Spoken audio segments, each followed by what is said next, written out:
अस्सलाम वालेकुम। Programme global economy के साथ आपका होस्ट आमिर अली। इकोनॉमी के डिफरेंट चैप्टर होते हैं और पाकिस्तान, जैसा हम बचपन से पढ़ते आए हैं कि Pakistan is basically an agricultural country, basically एक ज़राई मुल्क है, बेसिकली एक ज़राई मुल्क है, जिसका मतलब ये था कि हमें ज़राअत के हवाले से कम सेल्फ डिपेंडेंसी हमारे पास होनी चाहिए थी। और जब हम एनालाइज करते हैं, हम देखते हैं, तो हमें पता चलता है कि आज भी हमारी ज़राई इकॉनमी बहुत पीछे जा रही है। उसके सिलसिले में हमने चूँकि ज़राई माहिरीन से बात करनी थी, हमारे पास मौजूद हैं सैयद महमूद बुखारी साहब, जो ऑल पाकिस्तान किसान फाउंडेशन के चेयरमैन हैं और हमारे साथ इस वक्त लाइन पे मौजूद हैं। शाह साहब अस्सलाम वालेकुम, क्या आप मेरी आवाज़ सुन सकते हैं? जी वालेकुम आमिर, बिल्कुल मैं सुन सकता हूँ। सर, इकॉनमी जो है वो उसका एक बहुत बड़ा चैप्टर है एग्रीकल्चर। जैसा कि पाकिस्तान एक बड़ा ज़रखेज़ मुल्क था, यहाँ पे 5 बड़े दरिया सारा साल बहते हैं, यहाँ पे बहुत सी फसलें पैदा होती हैं, लेकिन उसके बावजूद हम एग्रीकल्चर डिपेंडेंसी में क्यों जा रहे हैं? क्यों हम अपनी यील्ड को इतना बढ़ा लें, उसकी प्रोडक्शन को बढ़ा लें, जबकि हम बहुत सारी एग्जांपल्स हमारे पास दुनिया की मौजूद है कि जिन्होंने शायद हमसे बहुत पीछे थे एग्रीकल्चर फील्ड में, लेकिन आज हम देखते हैं तो उनकी पर एकड़ प्रोडक्शन हम लोगों से बहुत आगे जा चुकी है। हम हमेशा हमारे हमसाया मुल्क की मिसाल इसलिए देते हैं कि तकरीबन एक जैसी ग्राउंड रियलिटीज़ हैं, मारूजी हालात जिन्हें कहा जाता है कि एक जैसी हैं। तो वहाँ की प्रोडक्शन और हमारी प्रोडक्शन में इतना बड़ा फ़र्क क्यों है? प्लीज़ ज़रा थोड़ा ब्रीफ कीजिए हमें। जी शुक्रिया आमिर। गुजारिश ये है कि बुनियादी तौर पर जो ज़राअत है ये एक इंतहाई अहम शोबा है और ये हुकूमत की बेतवज्जी की वजह से जो बुनियादी तौर पर इस पे बुरे असरात मुसलसल, वो जो कहा ना किसी ने कि वक्त करता है परवरिश बरसों, हादसा एक दिन में रूनुमा नहीं होता। तो ये एक तसलसल है जो एक तनज़ुली की तरफ जो है वो चला है कि हमारे यहाँ रिसर्च नहीं है। सबसे अहम बात ये है कि अगर रिसर्च होती तो हमें नए बीज मुहैया किए जाते और हम उससे अपनी यील्ड को, अपनी पैदावार को जो है वो बढ़ाने में कामयाब होते। हम उन्हीं रवायती तरीकों पर दुनिया कहाँ की कहाँ पहुंच गई। उन्होंने हर शोबे के अंदर ज़राअत के अपनी उसको रिसर्च को लेके आए, उन्होंने टेक्नोलॉजी से बड़ा फायदा उठाया। जो बाहर की दुनिया है उन्होंने हार्वेस्टिंग के शोबे में जदीद टेक्नोलॉजी को लेके आए और उन्होंने, आप देखें कि पानी के उस वाटर कोर्सेस को और उसमें जो है वो मुख्तलिफ जो तरीक़ाकार हैं उनको उन्होंने अपनाया। हमारे यहाँ वही रवायती तरीका जो है वो आपको नजर आएगा। आप ये देखें कि वहाँ पे रेनिंग के जरिए भी जो है वो फसलों को दिया जाता है और पाइप का जो है डिप इरिगेशन जिसे हम कहते हैं उसके जरिए भी जो है वो किया जाता है। और वहाँ पे तो आप देखें कि बाहर की दुनिया के अंदर और बुनियादी तौर पर जो है वो हमें पता ही नहीं होता कि हमारी आबादी कितनी है और हमने खाना कितना है और हमें चाहिए कितना। शाह साहब, आपने बड़ी अच्छी बात की रिसर्च सेंटर्स की। According to my knowledge Pakistan में जो एग्रीकल्चर यूनिवर्सिटीज़ हैं, जो मेरे इल्म के मुताबिक है, शायद कुछ बढ़ गई हों कि एक फैसलाबाद में थी, एक नवाबशाह में थी, लेकिन इसके अलावा अगर कोई रिसर्च सेंटर्स बने हों, कोई अगर राइस पे बना हो, कॉटन पे बना हो, तो वो मेरे इल्म में नहीं है। जबकि दुनिया में एग्रीकल्चर का एक बहुत बड़ा एरिया होता है और उसको फंडिंग की जाती है, पूरी दुनिया में उसको फंडिंग की जाती है। पाकिस्तान में क्या हालात है, इसके बारे में मुझे थोड़ा आप बताइए कि पाकिस्तान में कितनी एरियाज हैं जहां पे हम लोग एग्रीकल्चर पे काम कर रहे हैं और किस नौयत का काम कर रहे हैं रिसर्च पे?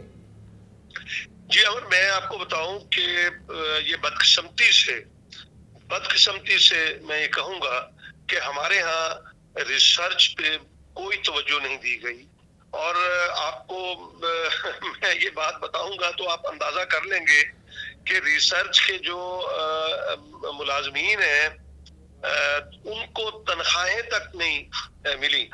पिछले कुछ महीनों में हमने उस पर आवाज उठाई और उसका बजट आप हैरान होंगे कि 0.5 के लगभग जो है वो रिसर्च पे जो है वो खर्च किया जाता है। यहाँ से आप अंदाजा कर लें, अगर रिसर्च पे हो और उसी एकड़ में से जिसमें से मैं 30 से 35 रुपए 35 मन जो है वो मैं गंदम उठा रहा हूँ, और मेरा जो दीगर ममालिक है, अमेरिका है, ऑस्ट्रेलिया है, कनाडा है और हमारा नेबर कंट्री भी इवन जो है, तो वहां पे वो बहुत ज्यादा है उनकी।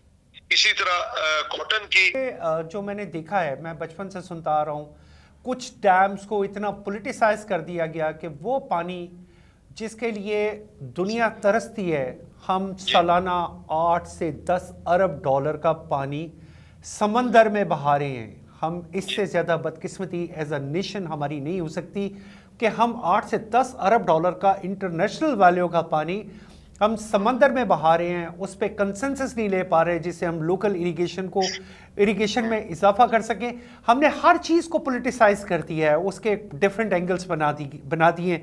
मुझे बड़े दुख से ये बात मैंने अपने नाज़रीन से शेयर की है कि हमें इस चीज़ को सोचने की ज़रूरत है कि ये पानी जो दुनिया का एक बहुत सा छोटा सा मुल्क है इसराइल समंदर से पानी लेता है, उसको फिल्टर करता है, उससे इरिगेशन कर रहा है। हम पे अल्लाह ताला की इतनी रहमतें हैं, लेकिन हम उस पानी को ड्रेन कर रहे हैं, हम उसे समंदर में फेंक रहे हैं। सर, मेरा इसी सिलसिले में आपसे क्वेश्चन ये है कि हम रिसर्च पे काम क्यों नहीं कर पा रहे?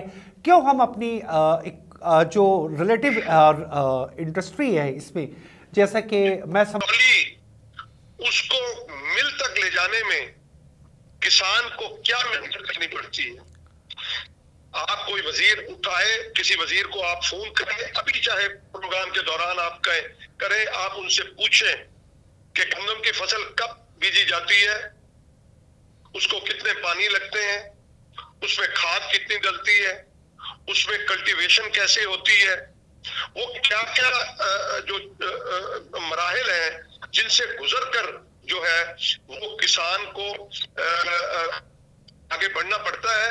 और किसान को फिर जब कुछ नहीं मिलता, जो आपने एक तनज़ली की वजह पूछी थी कि दुनिया जो है वो आगे जा रही है पैदावार के अंदर और हम जो है वो पीछे हट रहे हैं, जब किसान को कुछ नहीं बचता, उसको कोई सपोर्ट नहीं मिलती, तो फिर वो बददिल होता है और वो पीछे को हटता है। और रिसर्च इदारे आप हैरान होंगे कि वहां पे जो है वो भाई भाई कर रहे हैं। आप जाएंगे, कोई आपको वहां पे ढंग की कोई चीज नजर नहीं आएगी। आप उनके साथ बैठ जाएं तो वो आपको एक अपने दुख सुनाएंगे कि भी ना हमें रिसर्च के लिए पैसा मिलता है, वरना हमारे यहाँ कमी नहीं है। जो जरिए साइंसदान है हमारे, वो दावा करते हैं, वो कहते हैं कि हमें जो फैसिलिटेट किया जाए तो हम जो है वो एक अच्छे बीज मुतारफ कराएं। बीज एक बुनियाद है, बीज अच्छा होगा, उसके सर पे फसल आगे चलनी है, तो बाकी मरले में जो है वो। बुखारी साहब, मैं आपकी बात को इंटरप्ट करके दो चीज़ों को इसमें ऐड करना चाहता हूं कि चाइना के चेयरमैन सदर जो है उनके शी जिनपिंग, उन्होंने एक कंपनी खरीदी स्विट्ज़रलैंड की, जिसको उन्होंने $44 बिलियन कैश पे किए, और वो कंपनी सिर्फ सीड पे रिसर्च करती थी। वो कंपनी उन्होंने बाय की और उन्होंने कहा कि अगर मुझे इससे दुगने पैसे भी देने पड़ते तो मैं इस कंपनी के लिए दे देता, क्योंकि ये कंपनी मेरे लिए इतनी ज़रूरी थी, मेरे मुल्क के लिए इतनी ज़रूरी थी कि इससे हम 44 बिलियन नहीं बल्कि कई $1000 बिलियन कमाएंगे और इसी रिसर्च को फ़ायदा उठा के कमाएंगे। मुझे बड़े दुख से कहना पड़ता है सर कि हमारी एक बहुत बड़ी इम्पोर्ट है ईटेबल ऑयल। इसमें ईटेबल ऑयल में जो मेरे पास फिगर्स हैं, जो 22 करोड़ लोगों की जरूरत है, राइट।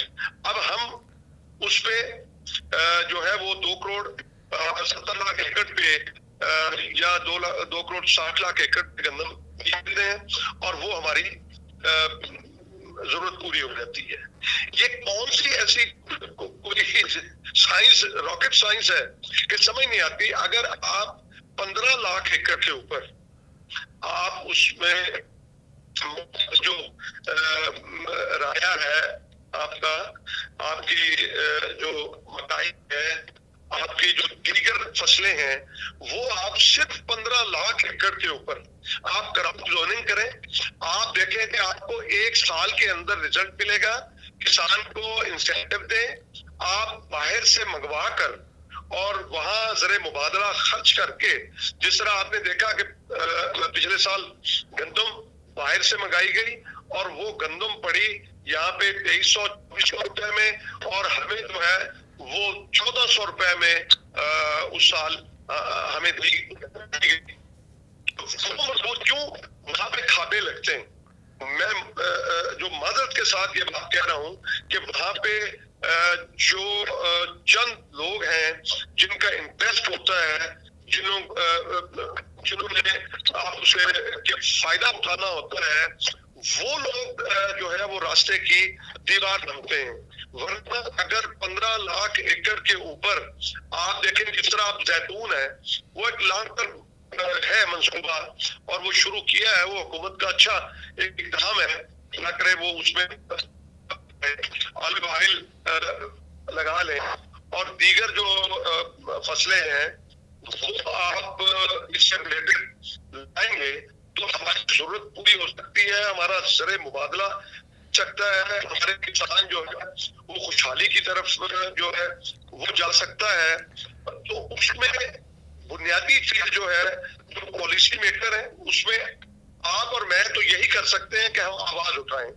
वो पॉलिसी मेकर जो हम बैठ के बनाते हैं, वो हुकूमत, मैं आपको बताऊं कि आपको पता होगा कि चाइना ने सीपेट के तहत यहाँ पे रिसर्च लेबोरेटरीज बनाई हैं, जो सीड जिन्होंने तैयार कर ली। आप जो है वो 10 एकड़ के जो 5 एकड़ का जिम्मेदार है, आप 1-1 हजार एकड़ के जो है वो आके इम्प्लीमेंट करें, और वो चाइनीज उनको आके सिखाएंगे, ठीक है। नया बीज है वो लेके आएंगे, और उसके बाद इंशाअल्लाह ताला ये बीज जो है वो बन जाएगा।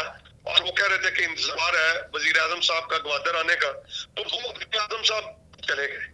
अब उसमें मुआहदा क्यों डिले की जा रही है, जबकि मुल्क हमारा। मुझे थोड़ा सा टाइम की है, मुझे वक्फा लेना है। I will be right back after a short break. Stay with अस।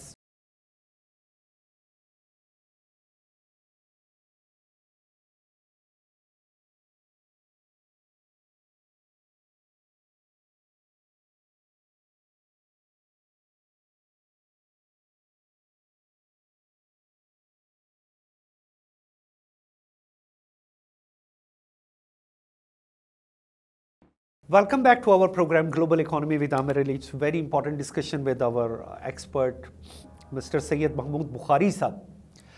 बहुत अच्छी बातें वो हमसे कर रहे हैं जी। सर, मैंने जो अपने तौर पे जो देखा है कि सबसे पहली प्रॉब्लम ये है कि पाकिस्तान की आज तक, मैं अपने प्रोग्राम में बुलाना चाहता हूँ कोई national survey of Pakistan, geological survey of Pakistan, ये लोग आके हमारे पास बैठे और हमें आके ये बताएं कि पाकिस्तान का कौन सा एरिया किस पर्टिकुलर क्रॉप के लिए बड़ा फ़ायदेमंद है।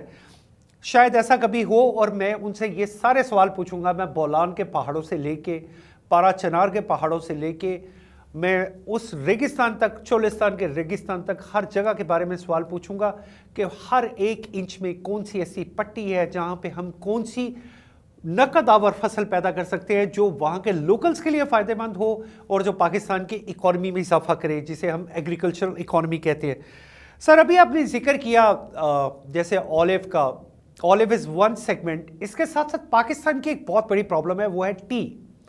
हम जो टी पीते हैं, जिसे हम ब्लैक टी कहते हैं या जिसे हम इंग्लिश टी कहते हैं, पाकिस्तान के बहुत से इलाकों में ये टी पैदा की जा सकती है, लेकिन पाकिस्तान टी में इस वक्त टी की प्रोडक्शन में बहुत पीछे है। और अकॉर्डिंग टू माय कैलकुलेशन जो कि डाटा में अवेलेबल है, पाकिस्तान तकरीबन $500 बिलियन की सिर्फ टी इंपोर्ट करता है, जिसकी हमने कभी लोकल प्रोडक्शन के बारे में कुछ नहीं सोचा।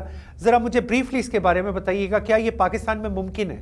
शिंगारी में शुरू किया है, टी के जो प्रोजेक्ट शुरू किया है वो एक अच्छा इकदाम है और इसमें इजाफा जो है वो किया जाना जरूरी है। तो हमारे जो सुटेबल है वो है 64,000 जो है एकड़, तो उसके ऊपर ये सवात पे भी वहां पे किया जा सकता है शिंगारी के साथ। वहाँ का क्लाइमेट जो है वो आइडियल है, बेहतर है, आइडियल है जी। बिल्कुल, हमेशा टी जो प्रोड्यूस होती है नाजरीन वो ऐसे एरियाज में होती है जो प्लाटियों में होते हैं, जो पहाड़ों की ढलवानों पे होते हैं। तो पाकिस्तान में जैसे कि बुखारी साहब ने कहा ओनली 64,000 एकड़ पे भी अगर हम प्लांटेशन कर लें तो ये पाकिस्तान के लिए, और पाकिस्तान के पास बहुत सी जगह ऐसी ढलवानों पे खाली पड़ी है और वहाँ पे वीड्स और सरकंडे उगे हुए हैं जो जिनको हम कन्वर्ट कर सकते हैं एक प्रॉफिटेबिलिटी भी की तरफ। Sir, according to my information Pakistan तकरीबन $70 करोड़ का सिर्फ अदरक और लहसुन इंपोर्ट करता है, और सिर्फ एक मुल्क चाइना से। जबकि चाइना की जो सॉयल की जो कंटेंट्स हैं वो पाकिस्तान से बहुत अच्छे नहीं हैं। तो व्हाई नॉट वी ट्राई कि क्या हम उनसे और कुछ नहीं तो टेक्नोलॉजी की तो बात कर सकते हैं कि आप हमें ये टेक्नोलॉजी ही बता दें। और जैसे आपने CPEC के अंडर जिक्र किया था कि CPEC के अंडर ऐसे रिसर्च सेंटर बनेंगे। सर, एक तो रिसर्च सेंटर CPEC के अंडर बनेंगे, एक हम गवर्नमेंट टू गवर्नमेंट भी कुछ एफर्ट्स हैं, कुछ इंडिविजुअल एफर्ट्स हैं, कुछ हम अपने एक्सपर्ट्स को वहां पे पढ़ने के लिए भेज सकते हैं जो यहाँ पे आके लोगों को बताए, यहाँ पे आके अपने इंस्टीट्यूट्स को बताएं कि ये वो तरीका है जिससे वो इतनी ज्यादा फसल हासिल कर रहे हैं। प्लीज इसके बारे में ब्रीफ कीजिए। जी अमर, मैं आपको बताऊं कि पाकिस्तान के जो 13 रिसर्च सेंटर हैं, मेरी इतला के मुताबिक वो चाइना ये CPEC मंसूबे के तहत उनके साथ मुआहदा जो है वो हो चुका है। 13 रिसर्च सेंटर जो हैं वो इन्हीं के हवाले कर दिए जाएंगे या कर दिए गए होंगे। तो उस पे जो है वो काम करने के लिए हुकूमत ने की है, बट ये अमली तौर पर कब शुरू होता है, ये मुआहदा हो चुका है लेकिन अमली तौर पे ये शुरू होना चाहिए। और दूसरी बात आपने जो कही है कि हमारे, अब मैं सच्ची बात पूछूं कि जो किसान है वो अपने बच्चों को इस तरफ नहीं आने दे रहा। ये अलार्मिंग जो सिचुएशन है, इसको शायद कोई अभी नहीं समझ पा रहा कि एक किसान का बेटा जो है वो किसान नहीं बन रहा। वो उसे कहता है तुम मजदूरी कराओ, जाके शाम को दिहाड़ी अपनी ले आओ, वो बेहतर है। क्यों? उसको बचत नहीं होती, उसको किसी भी फसल में वो नफा नहीं मिलता जो हमारी किसी सनतकार को मिलता है या किसी मिडल मैन को मिलता है या किसी जो व्यापारी है मंडी का उसको मिलता है। बुखारी साहब, इस तरफ जो है, बुखारी साहब, ये जो आपने एक सिचुएशन बताई है इससे भी ज्यादा अलार्मिंग सिचुएशन जिसमें मैं एक खास प्रोग्राम करूंगा कि वो तमाम ज़मीनें जो बड़े शहरों के साथ होती थी, जहां से फल और ताज़ा सब्जियां ख़ास तौर पे शहरों में लाई जाती थी और शहरों की मंडियों में बेची जाती थी, आज हम दूर दूर तक देखें तो वो तमाम ज़मीनों को हाउसिंग सोसाइटीज़ में कन्वर्ट कर दिया गया है। आप कंक्रीट के बंकर्स बना रहे हैं, आप उन तमाम ज़मीनों को, उन ज़रख़ेज़ ज़मीनों को ज़ाया कर रहे हैं। वो वक्त ना आ जाए जब हमारे पाकिस्तान में आपके पास ज़रख़ेज़ ज़मीनों की कमी हो जाए। ना सिर्फ किसान इस प्रॉब्लम से है बल्कि उन हाउसिंग सोसाइटीज़ ने, उन डेवलपर्स ने, और जो सुहाने ख्वाब, वो जगह जो शायद आज से 20-30 साल बाद भी वहाँ पे खेत ही होंगे, उसकी प्राइस वैल्यू भी ऐसे इंक्रीज़ करवा दी गई है। एक ऐसा आर्टिफिशियल बूम दिया गया है जिससे हमारे वो तमाम ज़रई ज़मीन जो कि बहुत कीमती ज़रई ज़मीन थी उसको ज़ाया कर दिया गया है। मैं इस चीज़ पे, मुझे ज़ाती तौर पे बहुत दुख है। हमारी तमाम गवर्नमेंट्स को इसके बारे में बड़ा संजीदगी से नोटिस लेना चाहिए। ये तो आपने सही आमिर, एक मुहिब्बे वतन जो शख्स है वो ही ऐसी दर्द रख सकता है और बात सोच सकता है। आप देखें कि मेरे इस सोनी धरती में क्या नहीं है। मुझे बताएं कि सारे मौसम यहाँ पे है, समुंदर यहाँ पे है, 1500 किलोमीटर से ऊपर जो वो बेल्ट जो समुंदर की, जिसमें गवादर भी, पसनी भी और कासम पोर्ट भी, ये सब कुछ है। मगर हम कितने बदकिस्मत हैं कि आपने अभी अदरक की बात की। आप ये देखें कि आपने सोशल मीडिया पे एक देखा होगा कि एक जिम्मेदार, एक किसान जो है वो अपने टमाटर की रेड़ी भर के और नहर में फेंक रहा है। आपकी नजर से जरूर गुजरा होगा। उस पे क्या बीत रही होगी उस किसान पे कि वो अपनी मेहनत करके और उसके बाद अपने हाथों से उस फसल को जो है वो नहर में, क्यों उसको मुआवजा नहीं मिल रहा उस फसल का। आप देखें कि जो नीदरलैंड है, ये फूड का दूसरा सबसे बड़ा प्रोड्यूसर है। आप हैरान होंगे उसका कितना रकबा होगा। मेरी इंफॉर्मेशन के मुताबिक केपीके से छोटा है, केपीके से आधा है नीदरलैंड। और मैं आपकी बात को आगे बढ़ाता हूं, एग्रीकल्चर में ही एक इंडस्ट्री है फ्लावर की, और नीदरलैंड पूरी दुनिया में 20 से 24 अरब डॉलर, जो पाकिस्तान की टोटल एक्सपोर्ट्स है almost 25 billion dollar, Netherland is only exporting is flowers for more than 24 billion dollar. इतना छोटा सा मुल्क होके क्या हमें उनसे, वो हमें सिखाने आएंगे या हम अपने आप में कोई विल पैदा करें कि हमने ये सीखना है, हमने उनसे कुछ बेहतर करके दिखाना है?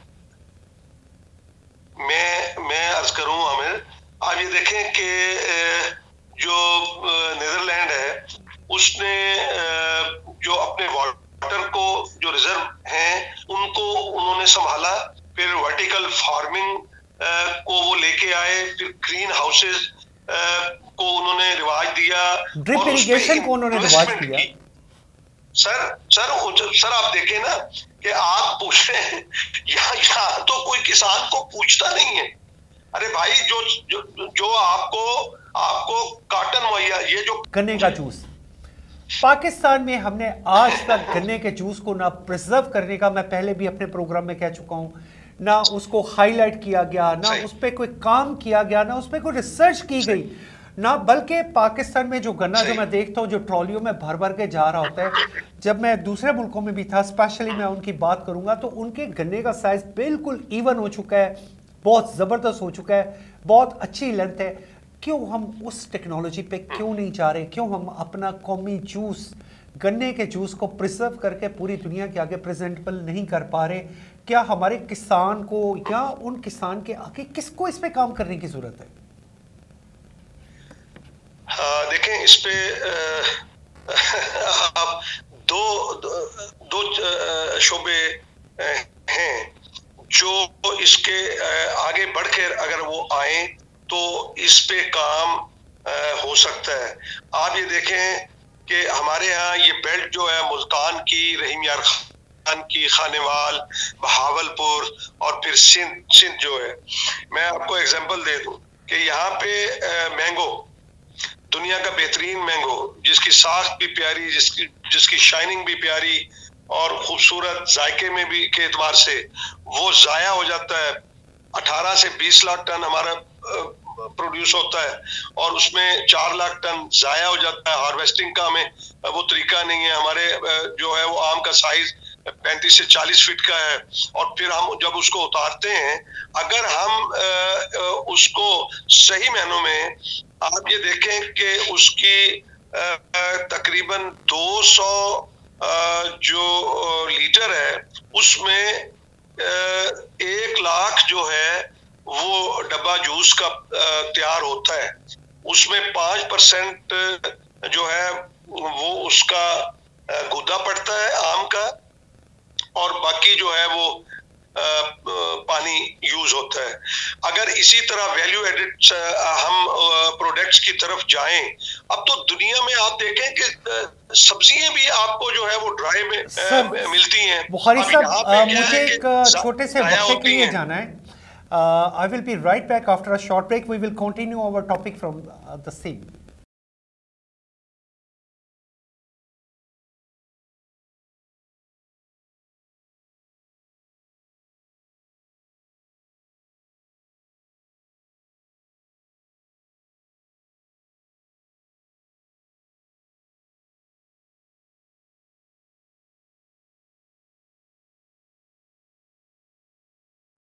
Welcome back to our programme global economy with Aamir Ali. और बहुत अच्छी हमारी गुफ्तगू मिस्टर सैयद महमूद बुखारी साहब से।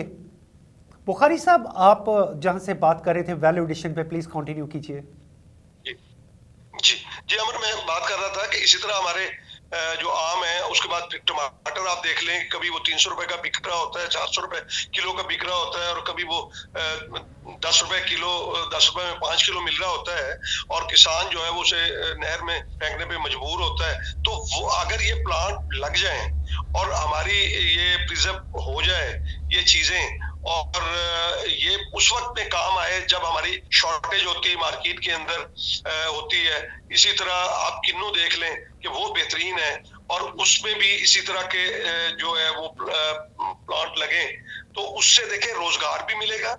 जो आप देखें कि जो ज़राअत का शोबा है वो आपका हर पूरी सनत, अब यहाँ पे हुकूमत क्या करती है कि सनतकार को रिलीफ देती है, जिस तरह अभी ये कंस्ट्रक्शन के शोबे को रिलीफ देती है, लेकिन जो हमारे पॉलिसी साज बैठे हैं, जो फाइनेंस मिनिस्टर बैठे हैं, फाइनेंस सेक्रेटरी बैठा है, या बाकी जो मनसूबाबंदी के वजीर बैठे हैं, या बाकी जो लोग हैं, वो इस तरफ तवज्जो नहीं देते। शाह साहब, आपसे एक छोटा सा सवाल मैं ये करना चाहता हूँ कि एग्रीकल्चर इंडस्ट्री में, यानी कि एक फार्मर को जो लोन मिलता है वो नॉर्मली सब्सिडाइज प्राइस पे मिलता है कि यहाँ के वही होता है जैसे नॉर्मल हर एक के लिए होता है? पूरी दुनिया में तो किसानों को बड़ी सब्सिडाइज प्राइस पे लोन मिलता है कि जो बड़ी कम परसेंटेज पे होता है, तो पाकिस्तान में कैसा है? आमिर, अल्लाह आपका भला करे। आमिर, आपने ऐसा सवाल उठा दिया। यकीन करें कि किसान जो है वो उसी रेट पे, जिस तरह आम आदमी लोन लेता है, वो उसी रेट पे 16 से 17% जो जरी तरक्याती बैंक है, जिसका नाम जरी है, और वो किसानों के लिए बुखारी साहब, मैं आपकी बात को आगे बढ़ाता हूँ। दुनिया की कोई ज़राई इकोनॉमी सरवाइव नहीं कर सकती, मुझे कोई ऐसी एग्जांपल नहीं मिलती, ना ही मिल सकती है जहाँ पे 16 to 17% मार्कअप हो, वो भी एग्रीकल्चर प्रोडक्शन पे। और जो बैंकों वो जो लोन दिए जाते हैं ये पूरी दुनिया में इतने सब्सिडाइज होते हैं, नॉर्मली ये विदाउट एनी मार्कअप ये लोन दिया जाना चाहिए। चूंकि वक्त शॉर्ट है, I have to move to my next question.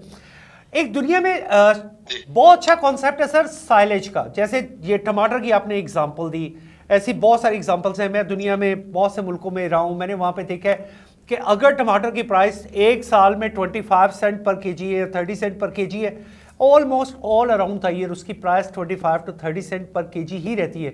और उसकी सबसे बड़ी रीज़न ये है कि गवर्नमेंट टमाटर बाय कर लेती है उसके हार्वेस्टिंग सीजन में, और उनको साइलेज हाउसेज में पब्लिक एंड प्राइवेट पार्टनरशिप के एरिया में लाके वहां पे स्टोरेज कर लेती है, जिसका सबसे ज़्यादा फायदा किसानों को होता है कि जिस वक्त वो प्रोडक्शन होती है वो किसानों से बाय कर लिया जाता है। वो टमाटर जो 2 रुपए किलो है उसको 5 रुपए किलो खरीद लिया जाता है, लेकिन उसको उस बुरे वक्त के लिए जब वही टमाटर आप 200 रुपए किलो मंगवा रहे होते हैं, उन्हीं साइलेज हाउसेज से वापस मार्केट में फेंक दिया जाता है, जिससे आम सारिफ पे ज़्यादा फर्क नहीं पड़ता।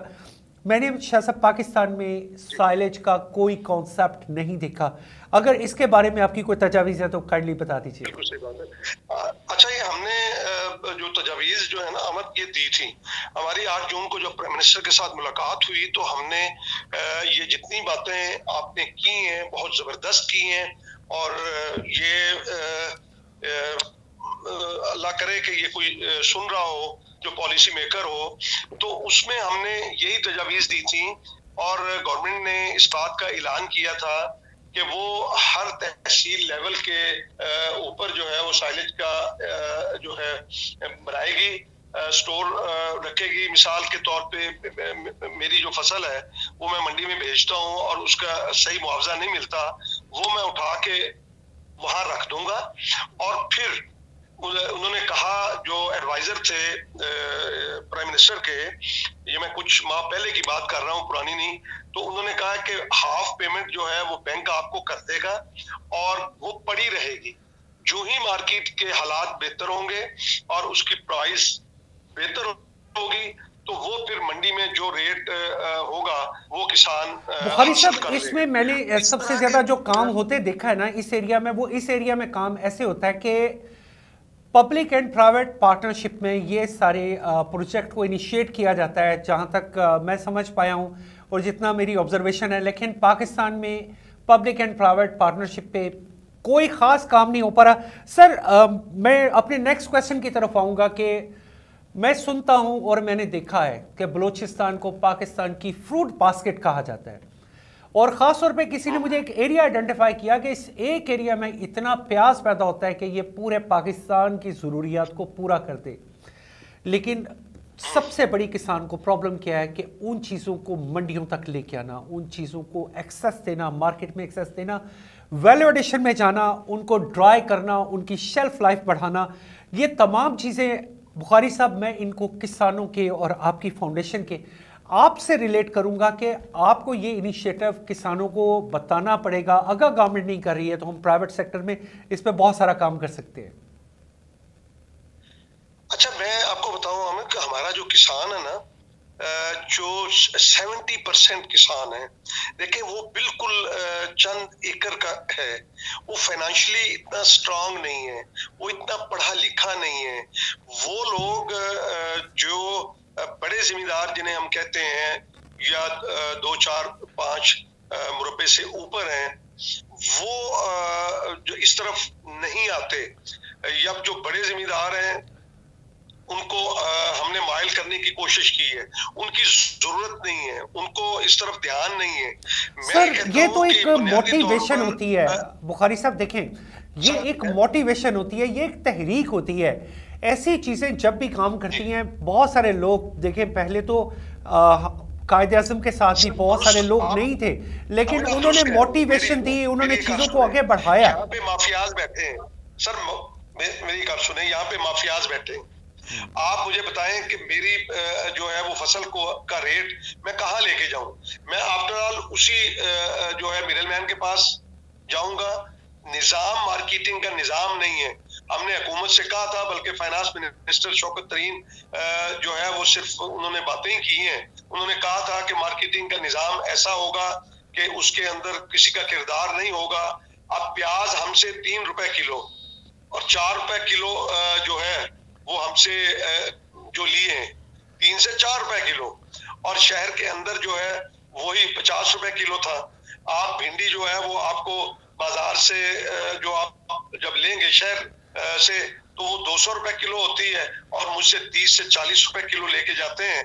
तो मैं तो जो है ये बात आपकी दुरुस्त है कि हमें खुद उठना होगा, हमें खुद सोचना होगा, बट हमारे पास फाइनेंशियली हम इतने स्ट्रांग नहीं हैं। मैं असल हकीकत आपको बता रहा हूं। सर, मैं समझता हूँ कि फाइनेंशियली स्ट्रांग होने से ज्यादा हमें जरूरत है मोटिवेशन की। सर, कोई मुल्क भी जो है वो अपने किसान को सब्सिडी देता है। देखें, मैं बिजली का फी यूनिट जो है वो जरी ट्यूबवेल का वो ही भर रहा हूँ जो एक आम आदमी भर रहा है। मैं कहाँ जाऊं? मुझे डीजल उसी रेट पे मिल रहा है जिस तरह किसी जो बस वाले को या ट्रक वाले को मिल रहा है, किसान को वही। मैं आपको बताऊं कि बाहर ऑस्ट्रेलिया में और इंग्लैंड में आप देखें उनकी तारीख, उन्होंने किसानों के लिए डीजल का कलर चेंज किया और वो सब्सिडी पे उनको डीजल फराहम किया। ये मैं आज से कोई 40 या 50 साल पहले की बात कर रहा हूँ। वहां पे जो है वो उनको किसानों को तकड़ा किया गया। इंडिया में आप अभी भी बिजली का रेट देख लें, इंडिया में आप खाद की कीमत डीएपी की देख लें और मेरी यहाँ की देख लें। गुजारिश ये है कि हमारे साथ तो सुतेलों जैसा सलूक किया जाता है। बुखारी साहब, चूंकि वक्त की थोड़ी किल्लत है तो हमें अपना टाइम को थोड़ा सम अप करना पड़ेगा। बड़ी अच्छी गुफ्तगू आपसे जारी है कि आपने इतना टाइम और इस शोबे को टाइम दिया है। सर, अभी तो और बहुत सी बातों की जरूरत है। बहुत सी बातें थी अभी जो अभी भी पेंडिंग है। शायद हम आपको दोबारा जल्दी अपने प्रोग्राम में दोबारा बुलाएंगे। दुनिया में एग्रीकल्चर इकोनॉमी और ख़ास तौर पे पाकिस्तान में एग्रीकल्चर इकोनॉमी, जो कि मेरा ख्याल है 48% of Pakistan total GDP is based on the agriculture economy, मैं उसके बारे में बात करने आया था और मैंने अपने बहुत मोअज़्ज़ज़ मेहमान के साथ इस सिलसिले में गुफ्तगू की। दुनिया में एक कॉन्सेप्ट है, जब चाइनीज़ फ़िलासफ़र कन्फ्यूशियस के पास गए तो उन्होंने कहा कि एक हुक्मरान को अपनी आवाम को क्या देना चाहिए। उसने कहा जी कि रोटी, उसने कहा नंबर 2, उसने कहा सिक्योरिटी। से पूछा इसमें से एक चीज वापस ले लीजिए, उन्होंने कहा सिक्योरिटी वापस ले लेना, रोटी वापस ना लेना। अगर तुम रोटी भी वापस ले लोगे तो इस अवाम का एतमाद आपसे उठ जाएगा। किसी भी हुक्मरान के लिए बहुत ज़रूरी है कि वो अवाम का एतमाद जीते, और अवाम का एतमाद है सिर्फ एक चीज़ पे, और वो है रोटी। Thank you very much ladies and gentleman, see you in next week.